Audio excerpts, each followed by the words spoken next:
and they're in the same tube. So if I drink this and get it down the wrong...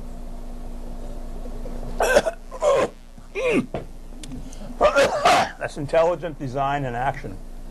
We have back problems, feet problems, flat feet, appendix, tonsillitis, need for eyeglasses, hearing aids, wisdom teeth, male, pattern baldness, flat feet, bunions, a need for hearing aids, the placement of the urine and fecal discharge systems on each side of a sexual pleasure center, vitreous floaters, hangnails, polydactyly conjoined twins, all adding up to intelligent design. You're scaring the hell out of me, John. There's probably a few more that I have. Turning me into a hypochondriac. Yeah.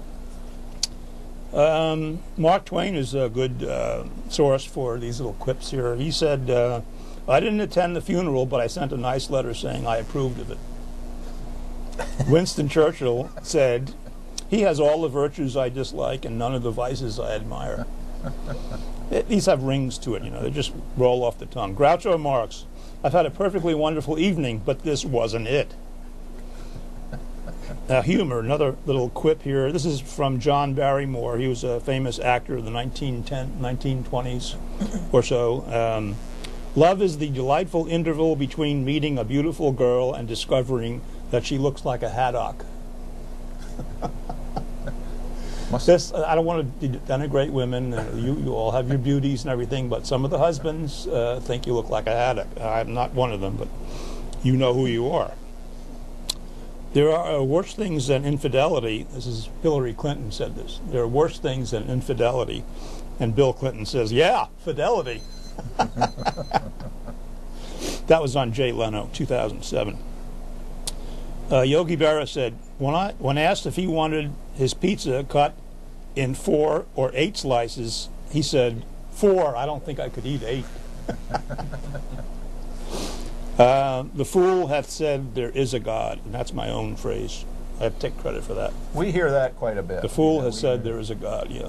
Which God is on? Which God is the question? That's the insult du jour for atheists right now. It's every time I open a newspaper or hear somebody speaking on television, I hear the fool, non-believers described as fools simply because we don't believe in somebody's. If I'm a fool because I don't believe in somebody's imaginary friend, then damn it, I'm a fool. It's name calling. Happy to be one. H.L. Mencken is another a guy that was he was a satirist and a political commentator about 1920, 1930, somewhere around there. Yeah, he said Creator is a comedian whose audience is afraid to laugh. When you think about it, it's quite funny, you know. The Creator just screwed up on all of the things I've just mentioned on intelligent design. It's really quite funny. It was sad, but true. God is simply a concept human beings invented to pretend life really doesn't suck and Dad will be by to pick you up in the other car. That's pretty good. That's one of my buddies on the internet. God has a particular and peculiar sense of humor. He leads the Jews around for 40 years in the desert just to drop them off in the only part of the Middle East that has no oil. So I guess the Exodus story maybe has a grain of truth in it. God was so incompetent that that's what he did. Religion tries to present that it has pudding, but claims it's invisible and intangible, which, amazingly enough, looks exactly the same as no pudding. So that's another bit of truth. And you know, one of the challenges that we issue here every month to the viewers is to prove any of these supernatural events. Show us the proof. We hear people insisting, they call up and they just keep insisting that it's true. It's true because I believe it. It's true because my neighbor believes it. It's true because my clergyman believes it. So therefore it must be true, and you're a fool if you don't believe it. Well, I'm sorry, that doesn't pass the test. It doesn't pass any kind of rational test.